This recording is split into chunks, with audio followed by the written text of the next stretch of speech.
Hey, it's Ryan Reynolds here from Mint Mobile. Now, I was looking for fun ways to tell you that Mint's offer of unlimited premium wireless for $15 a month is back. So I thought it would be fun if we made $15 bills. But it turns out that's very illegal. So there goes my big idea for the commercial. Give it a try at mintmobile.com/switch. Upfront payment of $45 for 3 months, $90 for 6 months, or $180 for 12-month plan required. $15 per month equivalent. Taxes and fees extra. Initial plan term only. Greater than 50 gigabytes may slow when network is busy. See terms. The World Cup champion will be crowned this week, and you can trade the tourney through the finals on Kalshi, America's #1 prediction market platform. Right now, Spain is trading at 58% to beat Argentina, meaning 100 trade pays out $166 if they win. On Kalshi, you're trading against other people in a live market. No house, no odds makers. For a limited time, download the Kalshi app and use code HOOPS to get $10 when you trade $10. KALSHI.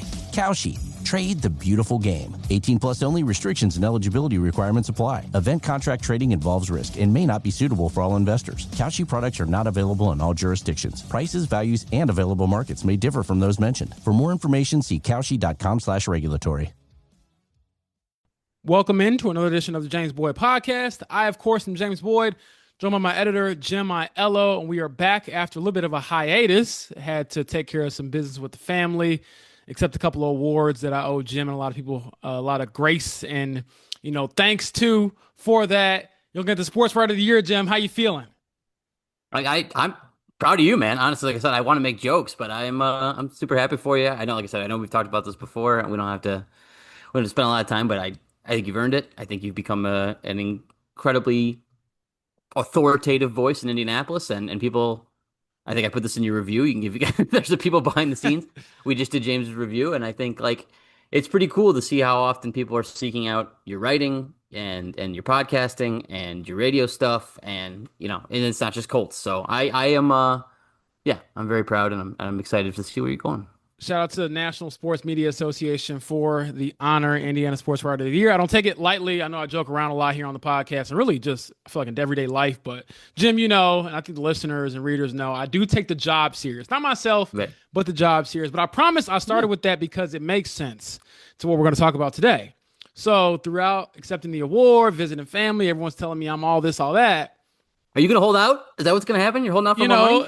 People have been telling me, hey, it's time to ask for a few more coins from The Athletic. Okay. So, I'll keep my negotiations in-house, but no, I'm just joking. Okay. Things are great here. Obviously, I get paid to do what I love. But on a more serious note, there is somebody who, unlike me, is a lot more important to their organization, to the success of their organization. They're a lot more prominent of a figure, and that guy would be Jonathan Taylor, who isn't busy trying to win Sports Writer of the Year because he is an all-pro caliber running back. And I feel like it's been quiet, Jim, throughout the summer. And we were going over story ideas, and I was thinking, let's raise some hell.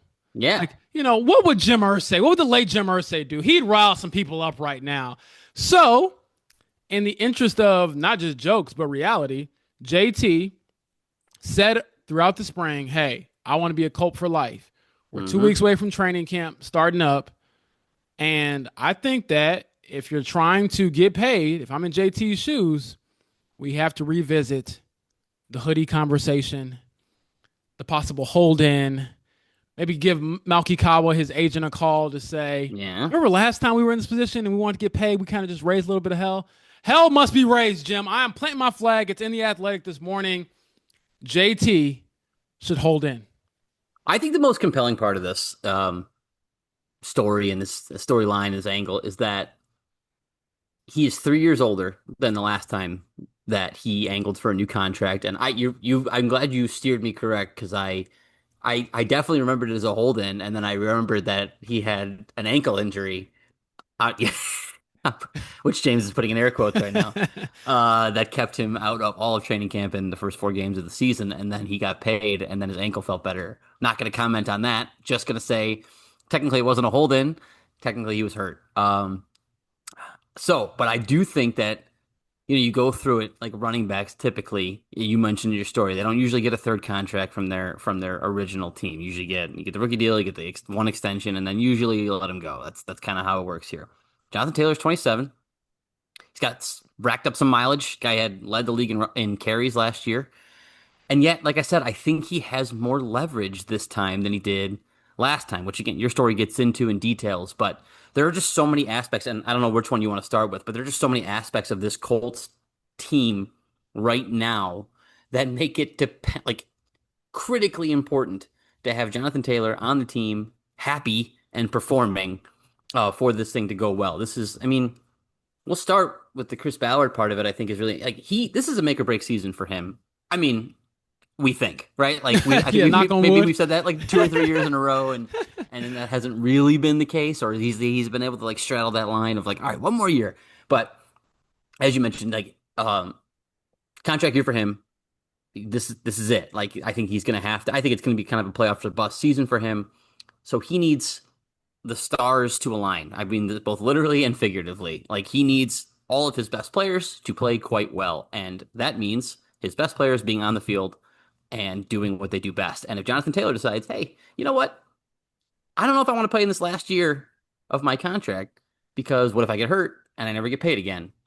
So I think I'd like to hold out for some more money or hold in or whatever it ends up being for some more money and give me another 3-year deal, which our Austin Mock he has got a nice projection system that kind of bases on history and other running back contracts and all this other stuff, and he hasn't getting paid around $19 million a year, which doesn't seem crazy for where he is on the running back like hierarchy. So let's start there. Where do you think Chris Ballard is on the idea of a Jonathan Taylor contract extension? Because I think if he was safe and secure in his job, that might not be a conversation he was as willing to entertain as he might be now.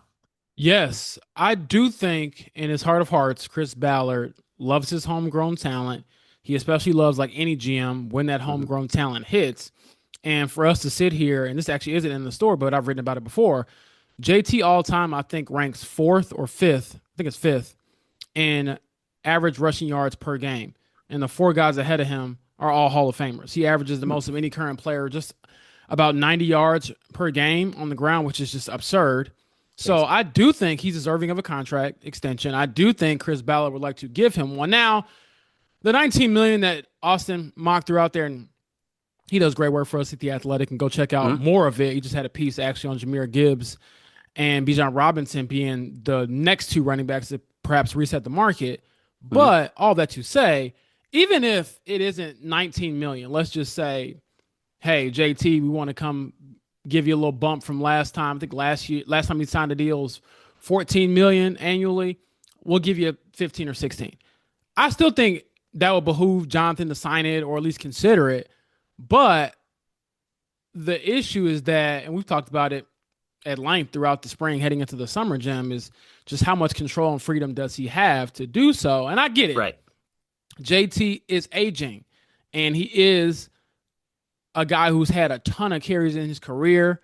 He's had a bunch of 300-plus carry seasons dating back to college. I get it. He cannot be Iron Man forever. But I do wonder if he's a part of that anomaly group. I can't even call it a group, really, Jim, because the only other person that kind of rivals him as far as touches, carries, production is Derrick Henry. And does he have a little bit of that Derrick Henry in him where it's like, okay, forget all you know about running backs.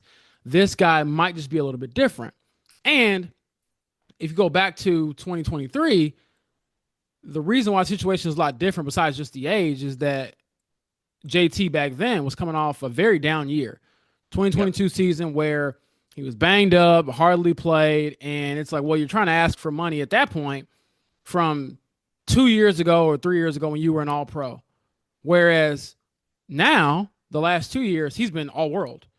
Back-to-back 1,400-yard seasons, 32 total touchdowns, third in the NFL, I think, during that span. So I think Ballard would want to reward that.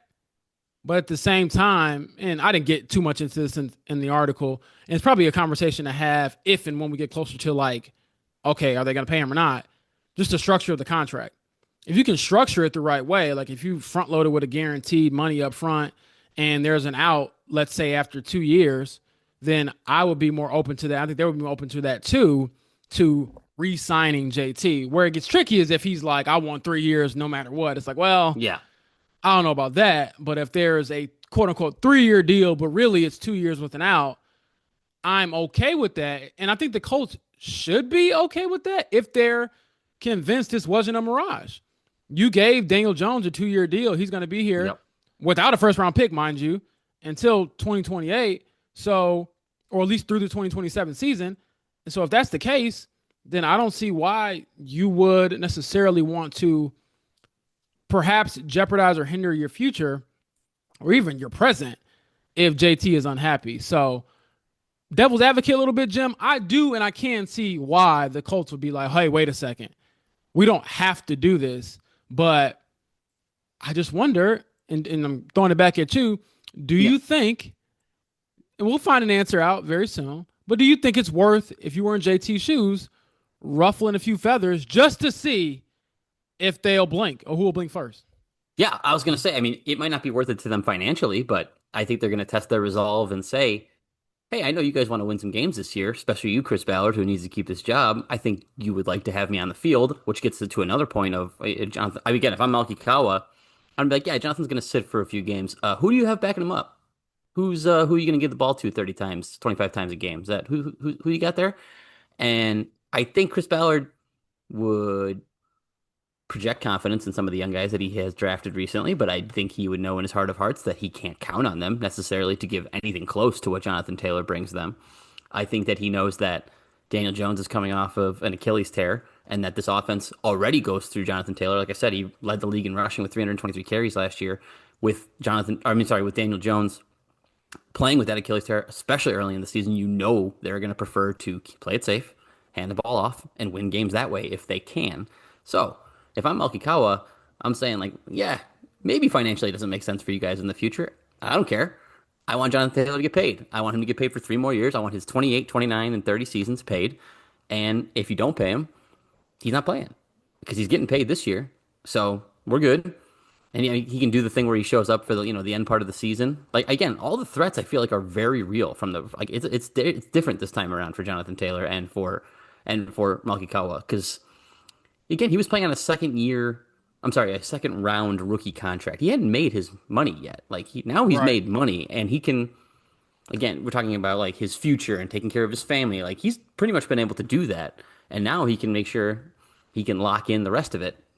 Because we know running backs outside of maybe Derrick Henry. I was looking through the guys who have gotten paid past this age recently. Like it's been Saquon Barkley got paid at 28, but that was coming off a Super Bowl season, so I think they were rewarding him a little bit.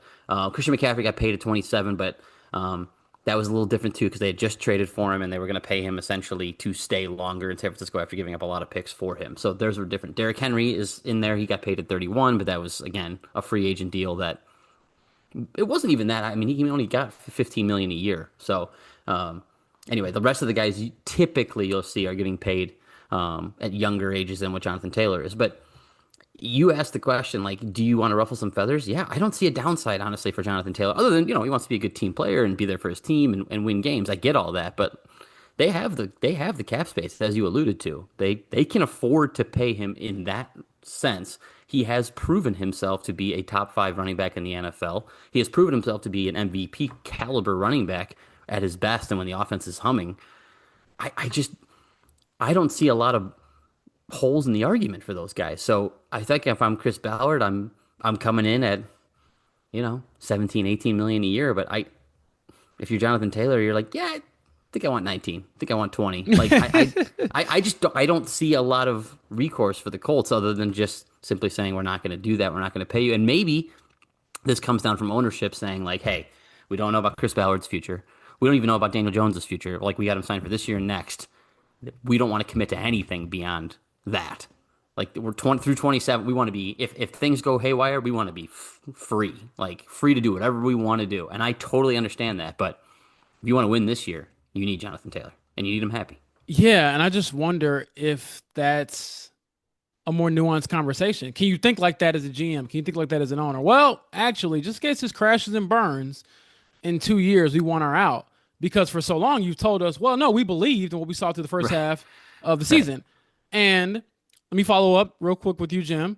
Do you have any hesitancy just given how the end of last season, second half of last season went when Daniel Jones went down? Because some might say, well, you're talking about paying JT when it came time to put the Superman cape on him. Like most running backs, we were able to load the box against you guys because because we weren't threatened, and he didn't produce. Looking at his last few games, last half of the season, 58 rushing yards, 85, 74, 87, 46, 70, and 26. 3 touchdowns over the final 1, 2, 3, 4, 5, 6, 7 games of the season. Are you okay with it? Is that a pushback at JT to say, hey, you say you're valuable, I'm saying you're not. But then that's where if I'm JT, I'm thinking, I don't care. It's not my fault the quarterback got hurt. Like, if he would have stayed healthy, then I would have kept doing my thing. And so I think his leverage is so unique because, again, if we're talking about if he was Bijan Robinson's age or Jahmyr Gibbs, who, by the way, his stats are absurd.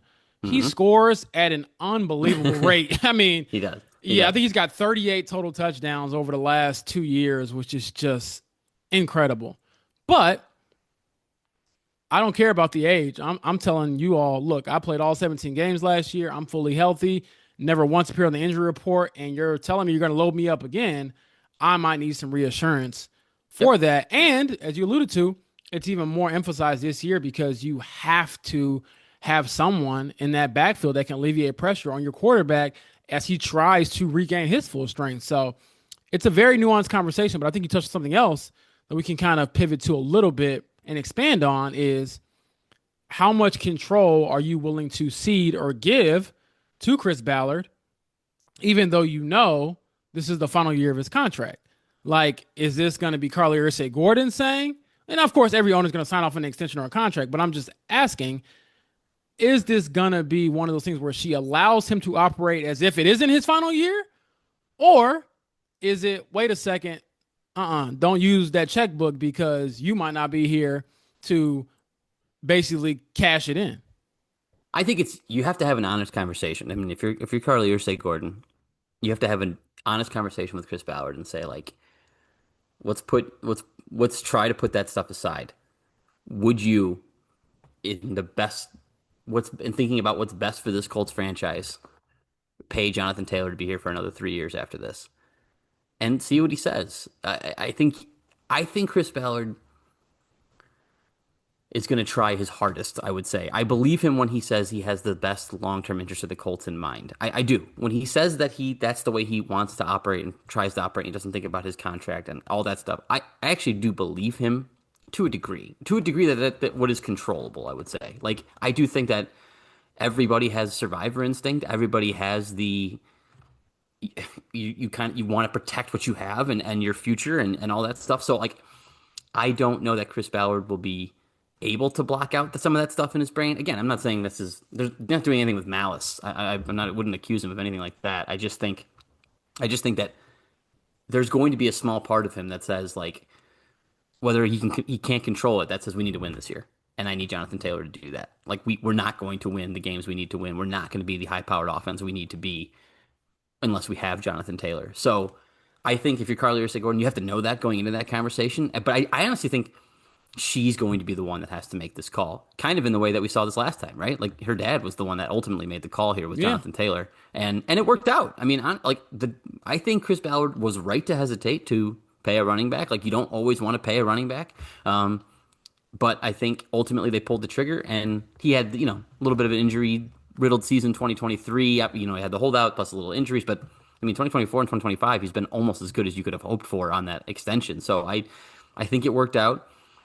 She's just got to make a decision as to whether or not she thinks it can work out again. I will say it might create somewhat of a slippery slope on the other guys. Like, if you let Chris Ballard hand out one contract extension, other guys and their agents are going to come and be like, hey, like, you guys, you either said you weren't doing that or we were going to wait, and now what's the deal? So now a guy like Quentin Nelson, like, I think you and I have talked about this before. Like, I don't necessarily know that anyone's going to have a problem with giving Quentin Nelson a contract extension. Like, I don't think Chris Ballard's status as maybe a lame duck GM is going to matter. I think a new GM, an old GM, Carly Ursay-Gordon, a different owner, everyone's going to want to pay Quentin Nelson. He's the heartbeat of your team in a lot of ways, and he is still I don't know if he's at like the peak of his powers where he's at absolute best, but he's still one of the best guards in the NFL, like, pretty much undoubtedly. So yeah, you pay him, but then does Josh Downs, come and say, hey, you're paying guys right now. Can you pay me? And it's easier to say no to a guy like Josh Downs, I would say, given what he's produced and some of his injury stuff. But Yeah. like I said, it does create a bit of a slippery slope. But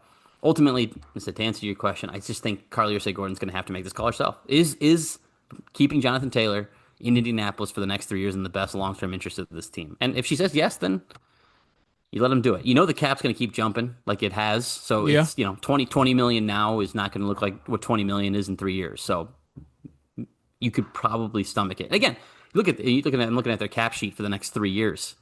Not a ton of money out there. There's not a ton of money committed to guys that you think are going to be making. I mean, you got the DeForest Buckners of the world, the Grover Stewarts of the world. Like those guys they're not going to be here that much longer. They're just not, and they're not going to be eating up a huge amount of your salary cap for that much longer. You get, Daniel Jones is the highest paid guy, but he's only technically paid through 27. So they could stomach this and be like, hey, we're going to overpay the running back a little bit to make sure we're as good as we can be this year. It wouldn't be the worst. Having a daily routine is crucial. For me, daily walks with my dog are a non-negotiable part of my wellness routine to get some fresh air and clear my mind. And after those walks, it's easy to grab my favorite all-in-one nutrition shake and take it wherever I'm off to next with Kachava's new travel packs. One easy-to-use packet provides complete nutrition ready for life on the go with protein, fiber, vitamins and minerals, greens, probiotics, omegas, electrolytes, and more. Kachava has 8 great flavors, including chocolate, vanilla, chai, matcha, coconut acai, strawberry, coffee, and my favorite, backed by popular demand, chocolate mint. Take your daily ritual with you. Go to Kachava.com and use code SPORTS for 15% off your first order. That's Kachava, spelled Kachava.com, and code SPORTS. The World Cup champion will be crowned this week, and you can trade the tourney through the finals on Kalshi, America's #1 prediction market platform. Right now, Spain is trading at 58% to beat Argentina, meaning 100 trade pays out $166 if they win. On Kalshi, you're trading against other people in a live market. No house, no odds makers. For a limited time, download the Kalshi app and use code HOOPS to get $10 when you trade $10. KALSHI.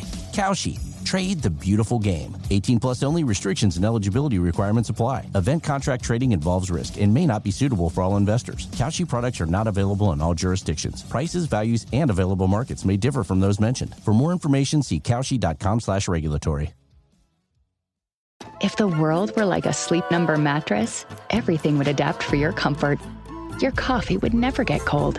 Your flight would always be on time. And your mattress would always respond to you and your unique sleep needs.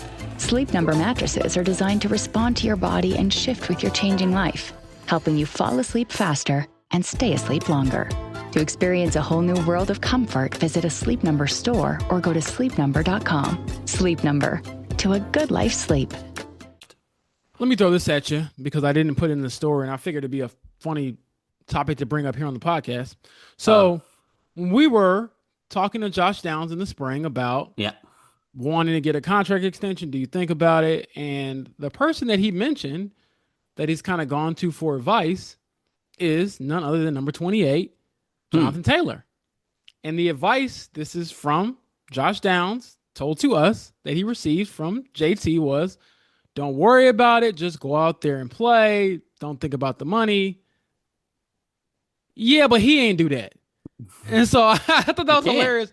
I'm like, you also don't have like the status, the cachet of a JT to pull that off. But I thought that was so ironic because I'm like, that is the exact opposite of what JT did because he was thinking, I'm not stepping foot on this field until I got some green in the bank. And I did get a comment this morning on my story, and I encourage you all to check it out.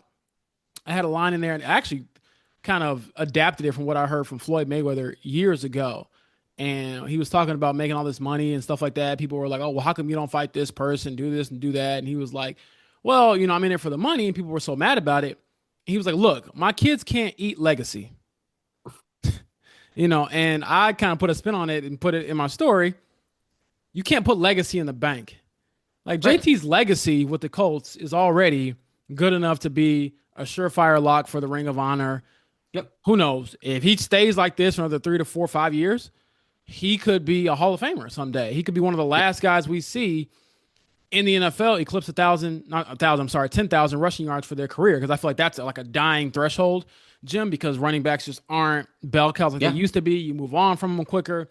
So it was funny to hear, Josh say, oh, he could just, he just told me that don't worry about it. Just go out there and play. And then I followed up with JT because I want to say this was around maybe the same day or around the same time, at least that week during minicamp. We talked to JT about this kind of situation. I said, have you learned anything else from the last time you went through this? And here is the direct quote that JT gave us. And I kind of had to roll my eyes at it. Love you, JT, but we'll get into this. Just understanding that, hey, some people are going to run with some of the media narratives. Some people won't. Just know that true Indianapolis Colts fans, they'll be able to see through the weeds, understand exactly what's going on, and not just believe everything that they read. Jim, it's your fault, and it's my fault that JT decided to not practice 3 years ago and wear a hoodie every day, not smile at all. He has beautiful teeth, has a great smile, didn't smile for almost 2 months, it felt like. So it's all our fault. But I almost had to keep my composure and keep from rolling my eyes out of my head because JT, brother, we remember how this went down. Jim, you remember how this went down. I spent all night out at Grand Park. You spent all night up editing the timeline of how the heck we even got to that point. So again, I say all that to say, I would not be surprised if JT shows up and is a good soldier. He's like, hey, I got my money the first time. I'll just play it out, whatever. It is what it is. Or if he breaks rank, because right now I feel like I'm having a bit of a deja vu, Jim, where the listeners and the fans are like, well, he said this in the spring. He's fine. He did the same thing last time. And then he broke rank. And for the first time, and probably one of the few times I've ever heard unfiltered JT was when he wanted to get paid. And Jim, do you think that it's worth revisiting the Dr. Jekyll, Mr. Hyde version of this? Because all I'm saying is we've seen it before. Yeah. Could you believe that quote that he gave us? I was like, are you kidding me? No. Brother, I was there. Listen, I don't blame him for holding out the first time. You just own it. Just be like, this is the running back's lifespan in the NFL is not very long. Yeah. I need to get the money when I can get it. And it's your media narratives, Jim. You're the reason why this all happened. Then his agent goes to battle with Jim Irsay on Twitter, and it's you asked for a trade. What the heck? And then, Jim Irsay says that they're under no circumstances are they trading him, and it became a whole thing. I don't think it's going to blow up like that just because you don't have a character like Jim Irsay on the other side of these negotiations. Though I think Malky Kawa can, he can certainly amp things up. We know he did in certain negotiations with other players as well. So, and that's fine. I mean, that's the way he likes to negotiate. And hey, you know what? He got the job done, right? He got the job done for his guy. So I don't think Jonathan Taylor needs to handle it the way he handled it last time in terms of his approach of, being kind of just shifting from one to the other back and forth. I think he can be honest. He's been in the NFL long enough. He's a pro. He's been around. He gets it. Like, you only have a couple of opportunities throughout your NFL career, particularly as running back. Yeah. To cash in. And this is one of those opportunities. And I listen, if I'm a running back of any stature that my team is counting on, I don't set foot on a football field going into the last year of my contract. I just don't. I'm not doing it. I listen, man, I saw what happened. Marlon Mack wasn't that long ago. I don't know, you were here for that, but Marlon Mack wanted to get paid. Was hoping to get paid a decent amount of money, get a new running back deal. Colts didn't want to do it. Again, you understand why, and ended up being a prescient decision because he ended up blowing up his knee. I think it was his knee. And that was it. That was the end. Was it an Achilles that he blew Achilles or a knee? I can't remember now. Yeah. But anyway, he was never the same after he came back. And the Colts, again, to their credit, they gave him a little bit of money to come back on a new deal and see if he could work his way back to being who he was before. Couldn't do it.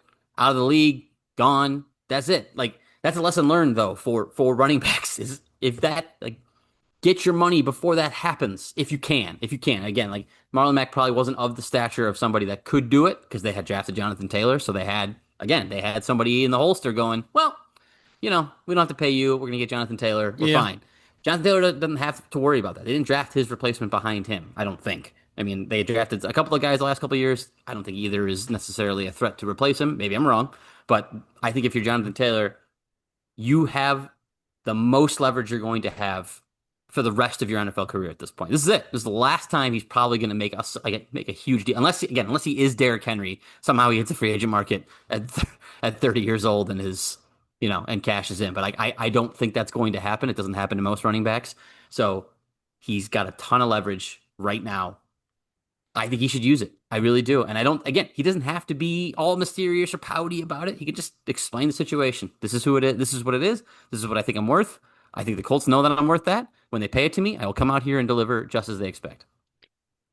I would agree there. And again, I'm not JT's agent, but thinking as a guy who could, or if I were in his shoes, that's the approach that I would take. Let me throw this at you. Over under 1.5 Colts extensions getting done before the season starts. I've been kicking this around in my head all morning, so now it's your turn. I'm gonna say over. Ooh, I'm gonna say they get.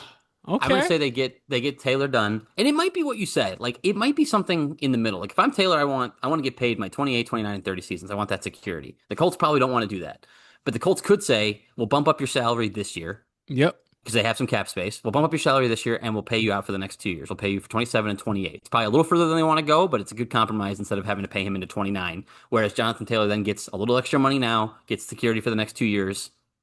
That feels like something they could work out. Maybe. And if Jonathan Taylor is Derrick Henry, then guess what? He hits the free agent market at 29 and gets to cash in one more time. And then I think Quentin Nelson gets done. I think I don't think Quentin Nelson is a threat to hold out. Or hold in or whatever it would be. Could you imagine? Oh my gosh. Oh no, I think it would. But I think it would just. Listen, I haven't talked to Quentin in person in quite a few years now, but the Quentin Nelson I remember, that would hurt his heart too much to sit out football practice and to not be with his teammates. And I just don't think he could do it. And again, he has the luxury of knowing that he's the type of player and in a position where I honestly, even if he shattered his knee or, an ACL, I still think he'd be, if he did it tomorrow, I still think he'd be a highly coveted player in the free agent market next year. I don't think Who was it a few years ago that it happened to? Was that Will Fries?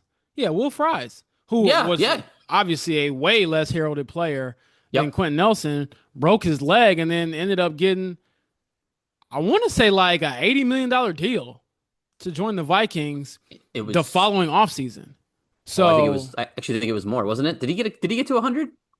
I know it was at least 80. No, you're right. It was 87.72 million. Yep. And again, that's a guy who, to his credit, is a good offensive lineman, but isn't an all-pro, Pro Bowl caliber player. Yep. So I'll probably take the under on that one, Jim. So are you taking under? So what do you think? Quentin gets done or not gets done? I'm taking the under, and I'm saying JT gets done because listen to our podcast, and he said, you know what? Those two gyms, they know what they're talking about. He takes our recording to Malky Kawa and he says, spruce this up a bit, add a couple of perhaps expletives, and we get this thing done. So Chris jokes aside, always listens to me. Ballard always listens to when I suggest things. Exactly.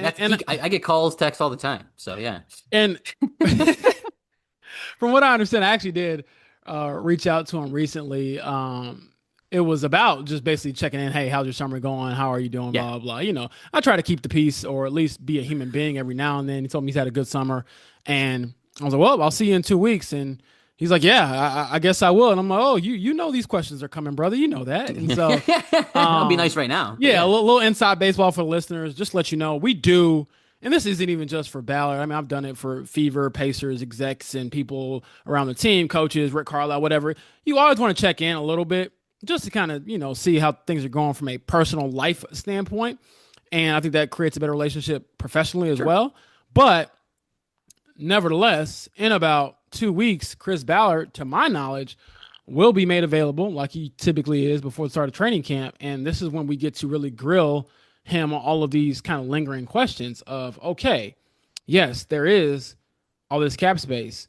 Is there a move to be made before you think about extensions? Like, hey, I'm looking at wide receiver, like, looking at defensive end, like, is there somebody that piques your interest? Hey, third day of training camp goes by. Would you be open to moving Anthony Richardson, or is it a done deal? Are you at this point saying he's on our roster? Like, there's a couple of different questions to tie up. And then, of course, one of them will be, I think, about contract extensions and how much power you're being given to do them. Now, of course, he'll never just tell us, oh, we're going to get this done for sure. But when JT says, I want to be a Colt for life, I think that's a very clear statement. There is no ambiguity in that. And for that to happen, or to get closer to that reality, as we laid out in my story, Jim, you got to agree to an extension. And you got to make sure this guy feels like he's welcomed here. And I look at it like this. If you're truly in a win-now mode, it can't just be for this year. Because if you stink this year, then you go into next year without a first-round pick. So that's why I'm, like you said, I think the compromise or the sweet spot would probably be somewhere between in the range of like, do we get JT just through the end of next season or the year after? But something to say, we believe in this group more than just words. We believe those 10 games we had last year when we were 8-2 are for real. And we're not only going to invest in that for this season, but the season beyond that too, which would line up a little bit with Daniel Jones, obviously with the extension you just gave Alec Pierce and so on and so forth. And quite frankly, Jim, I'm looking at the rest of the roster. You're an aging group anyway. Yep. So if you do give JT the money, and I'm not saying you should just give it to him, but if that's something that you feel comfortable doing and you look up in 2 years and it hasn't worked out, well, then no one's going to be here in 2 years besides like your young players. But the old guard, the old regime of the Quentin Nelsons, we've seen Kenny Moore, he's moved on. Yep. Zaire Franklin, Michael Pittman Jr. If Quentin Nelson is the next guy to go, if DeForest Buckner is the next guy to go, Grover Stewart, are these guys, 2 years from now, they're out the door. Okay. But when you pay Daniel Jones, when you paid Alec Pierce, when you ran it back with a quarterback who's coming off torn Achilles, you basically said it's now or never. And now meaning this year, and even the Sauce Gardner trade this year and next year because you don't have the first round picks. So I am very, very curious to see how it all kind of shakes out. And look, I'm not a cap guru. I'm not a, agent, but I do think if I'm in JT's shoes, I'm saying I just had a daughter. Similac is expensive. Let's get it done. I'm joking. I don't know if he's using Similac, but the point is, you can speak to this more than I can, Jim. As a new father, things might get a little expensive. They do indeed. I think you might have talked me into the Nelson thing. I think they could probably just tell him, hey man, we're going to take care of you. It's this year, next year, whatever. But maybe his agent gets a little antsy about it. Yeah. But I can't see Quentin Nelson wanting to play anywhere else or going anywhere else. He does strike me as that type of player.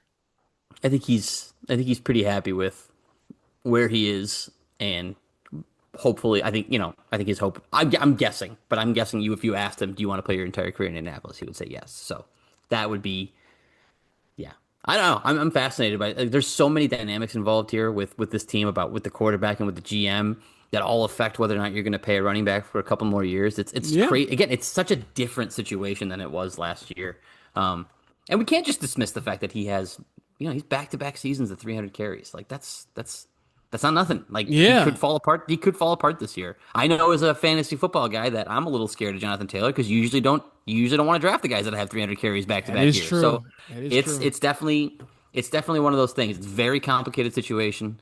But I do think he's got a ton of leverage right now, as you laid out in your story, which again would highly recommend you guys go check out because it does lay it all out, and it does, James is causing chaos before Colts camp a couple weeks from now. So look, you got to check that out. I've been saying it, and I think Carly Gordon has done a fine job as the principal owner. But there are times, Jim, when I miss the big guy, Jim Irsay, because he would have given me an opinion or given at least one of us on the beat. I'm sure he would have shared some thoughts with Mike Chappell, the dean at Fox 59, about all of this. But since he ain't here, in the name of us Jims, I'm going to raise the hell. I'm going to plant the flag and say, pay JT. And again, look, I'm saying this because it ain't my money. So feel free to do with other people's money as you wish.